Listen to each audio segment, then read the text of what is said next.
Very good morning, students. Welcome back to second year physics. In this second year physics, we discussed about a related to the magnetic moment and resultant magnetic moments, as well as different example problems related to the resultant magnetic moment. That I want to say about a new topic in magnetism and matter, that is Coulomb's inverse square law in magnetism. Of course, we have Coulomb's inverse square law in electricity also. That is related to electricity. I told you very clear, because the same topics was there in the gravitation and electricity. Now in this chapter also we have same.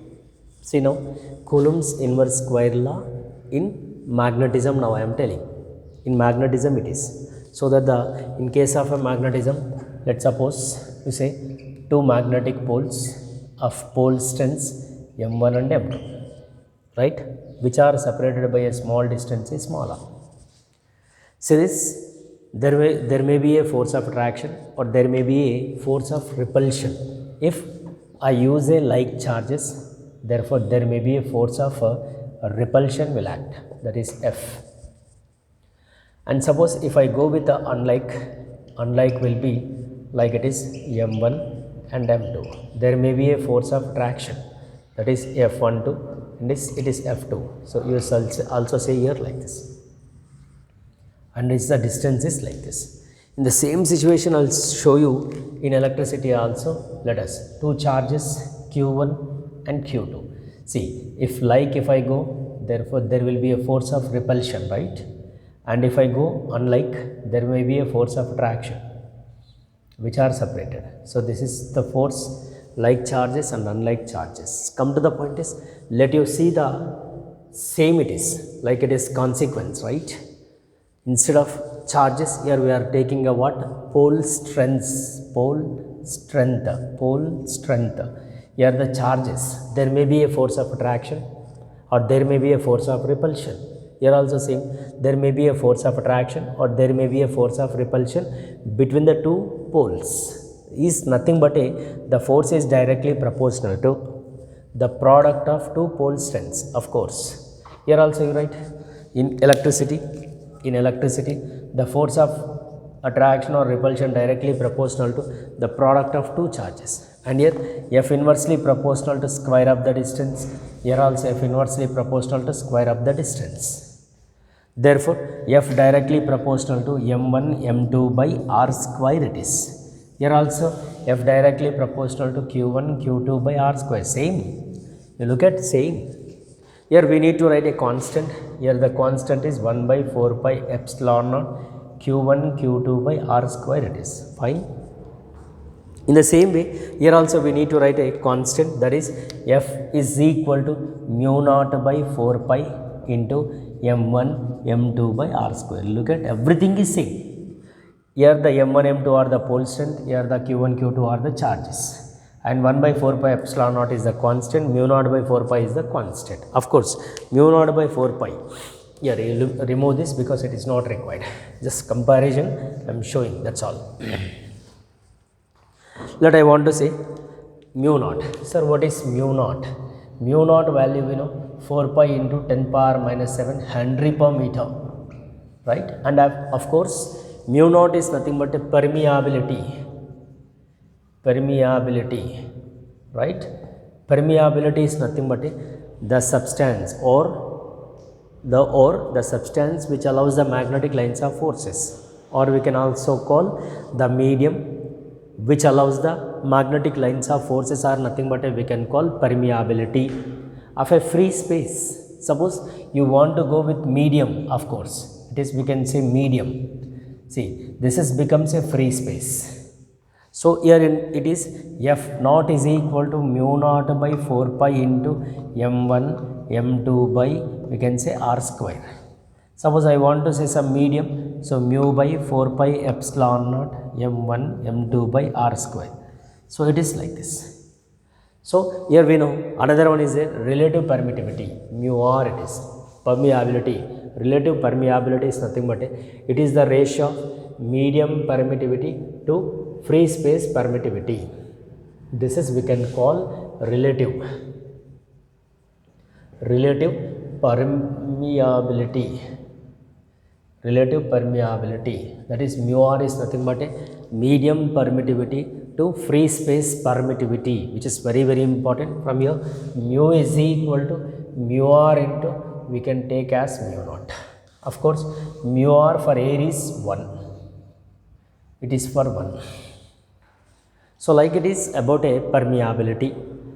Permeability is nothing but the ratio of permittivity, and relative permeability is nothing but the ratio of permittivity of a medium to the permittivity of a free space.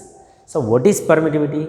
Is nothing but the substance which allows the magnetic lines of forces, which is very very important, right? And here you remember, for this relative permittivity no units and no dimensions, because here it is to be cancelled, no? Sir, what is the permittivity units? Unit is we know Henry per meter. And what about dimensional formula? Of course we need to write a dimensional formula for this by using this one. F is equal to mu naught by 4 pi m1, that is m square r square. 4 pi is a constant, mu naught is equal to fr square by m square. F in the sense is ml t power minus 2 into L square by m square, pole strength, no? It is IL whole square, ampere meter square, right? There may be L square is cancelled, then it is ml t power minus 2 I power minus 2. This is about a permittivity or free space permittivity dimensional formula. Free space permeability, I'm sorry to say permeability, free space permeability dimensional formulas as well as the unit, whereas the relative permeability no units and no dimensions. Clear, no? So this all related to what? Here you remember about a this Coulomb's inverse square law in magnetism, right?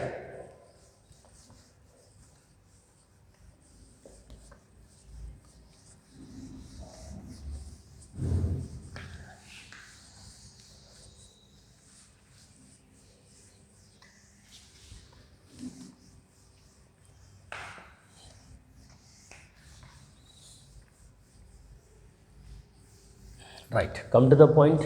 So the final conclusion for this Coulomb's inverse square law, force is nothing but a mu naught by 4 pi into m1 m2 by r square.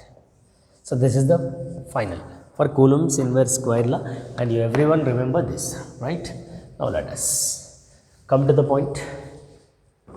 See, on this again continuation. Let us, I want to say about a magnetic induction or induction field strength. Side heading is magnetic induction,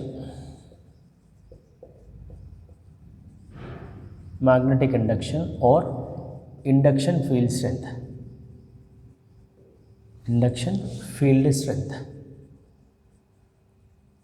right?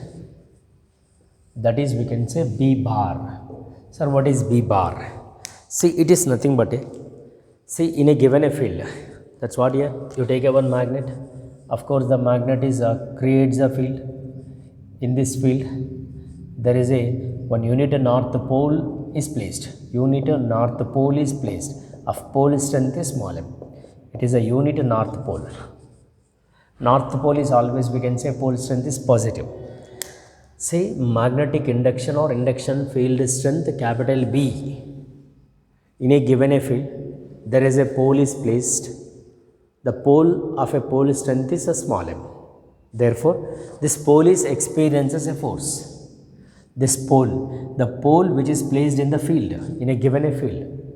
Therefore, this pole strength experiences a force, that we can say the path followed by the unit north pole, or the force experienced is F directly proportional to m, which is placed in the uniform magnetic field. It is a field, no? So F is equal to some constant B into m, then B bar is equal to F by m. This is about a induction field strength. Therefore capital B is equal to force acting per unit pole strength. force acting per unit pole strength it is. That is, we can call as the induction field or induction field strength. Capital B bar is equal to force acting per unit pole strength is nothing but we can call as the induction field strength. Of course, here we know units we need to write here. It is Newton, ampere, meter, or we can also say it is we can also write like this in CGS SI system Tesla. In MKS, I'm sorry, it is a CGS we can say Gauss. So we can also write here in case of MKS Weber per meter square. Weber per meter square. Of course, we have different R there, I'll tell you. So here 1 Tesla is equal to, it is 10 power 4 Gauss, which is very important in the problems. 1 Tesla is equal to 10 power 4 Gauss. And as well as here we need to write a dimensional formula also. That is, we know B is equal to force is mLT power minus 2 and here LL cancel. So MT power minus 2, I power minus 1. This is the dimensional formula. And here field strength is a vector. It is a vector it is. Like these are the related to induction field strength and magnetic induction. Now come to the point is, suppose in a given a field, suppose to say if a north pole, say remember these are the directions we need to say. If the north pole is given, so north is nothing but the field is always act away from the pole, away from the north pole. Suppose if a south is given, south is nothing but that field is act towards the south pole. The magnetic field induction which act, see from the north is which act away from and south is which act towards the pole. So that in this case the force we need to write F is equal to we can say plus mb it is, and towards no F is equal to minus mb we can say. Towards is we can say minus mb and away from we can say it is plus mb. Like this is about a magnetic induction field and induction field strength. Like these are the related to what about a result I mean to say magnetic induction field. Now let us come to the point is, based on this again we have some example problems on the basis of resultant magnetic induction. So because resultant magnetic induction we can get by using a like a vector form. So because it is a B also vector, no, therefore there will be a resultant magnetic induction. I will show you here. Before that I want to say about this resultant magnetic induction. The I mean to say B is equal to, we know it is we can write like this, no, I will show you. Suppose B is nothing but a F by M, no, but we know F is nothing but it is mu naught by 4 pi into M by R square. Suppose you write due to isolated pole, you say isolated pole, therefore B is equal to mu naught by 4 pi M square by R square by M, you cancel 1 M, therefore induction field is equal to mu naught by 4 pi into M by R square. This is about a what we can say magnetic induction. Magnetic induction it is, capital B is equal to F by M, but we know F mu naught by 4 pi M by R square. Due to isolated, B bar is equal to mu naught by 4 pi M square by R square. Better you cancel So B is equal to mu naught by 4 pi into M by R square. So this is about a induction field. Capital B is equal to mu naught by 4 pi into M R square. Let I want to tell you some problems on the basis of this magnetic induction. Let us here we should write a resultant magnetic induction. That is BR is equal to root over, we know B1 square plus B2 square plus 2 B1 B2 cos theta. It is a resultant. See, it is a resultant. Now let us, I will tell you one example problem on the basis of this. Suppose if two poles which are placed, like isolated poles are placed. Isolated in the sense is you take as north. So there will be placed at an equilateral triangle like this. Then find a resultant magnetic induction at the third corner, because there will be a third corner will be what happens. It is to be like a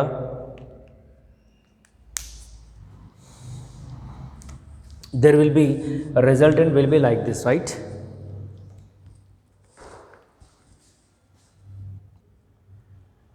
So that here resultant magnetic induction we need to find, that is due to these two poles there will be a induction field is acting from north, B is acting which is away, and this is also acting away from like this, which we can say B and B. So it is an equilateral triangle. No? There will be a, what happens, theta is 60 degree, here also theta is 60 degree, 60 60 no. Therefore write a resultant magnetic induction Br is equal to root over in the both the situations B1 square plus B2 square plus 2B1 B2 you say cos 60. Of course we know resultant is root over B1 square plus B2 square plus 2B1 B2 cos 60 no. Cos 60 is nothing but actually 1 by 2, right? You write as 2 to cancel. Resultant will be root over B1 square plus B2 square plus here B square it is. Of course you say all are B because the B only no, then resultant will be root over it is we can say 3B square it is. So resultant is root 3B.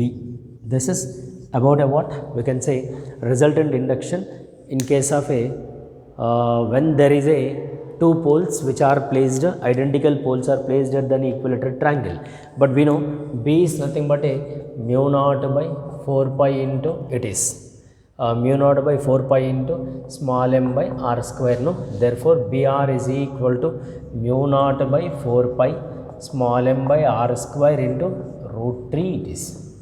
This is about a resultant magnetic induction in case of a when there are isolated poles are placed at the corner of an equilateral triangle. Suppose if there is another question on the same basis, if north and south poles are placed at the corner of an equilateral triangle, of course is asking, suppose you say south and north is placed, south and north poles are placed, see there will be a south and north poles are placed at the corner of an equilateral triangle. Look at south, north, north and south.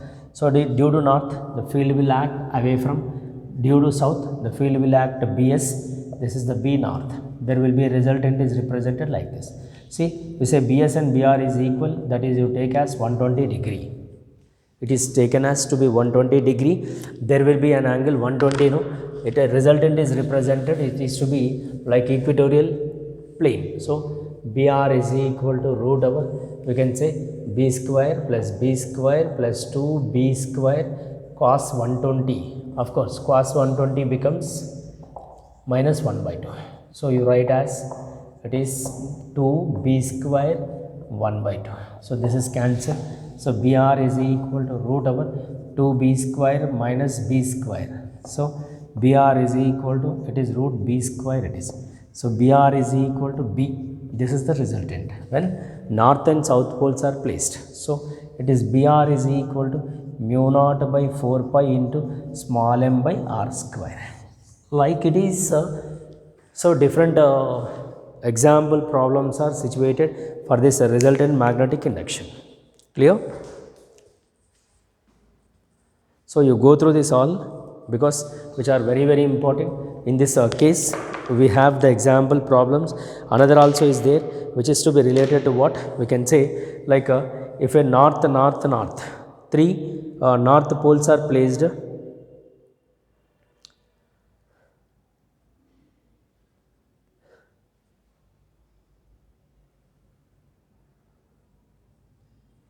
clear. Let us go through this because which is to be related to the resultant magnetic induction. Suppose you refer this example problems and I'll tell you other examples also is there. Suppose if north is placed, therefore there will be a resultant induction will be what happens we'll get the resultant magnetic induction for the given situation which are to be like this. Clear? Then we'll see in the next class. Thank you very much. Thank you.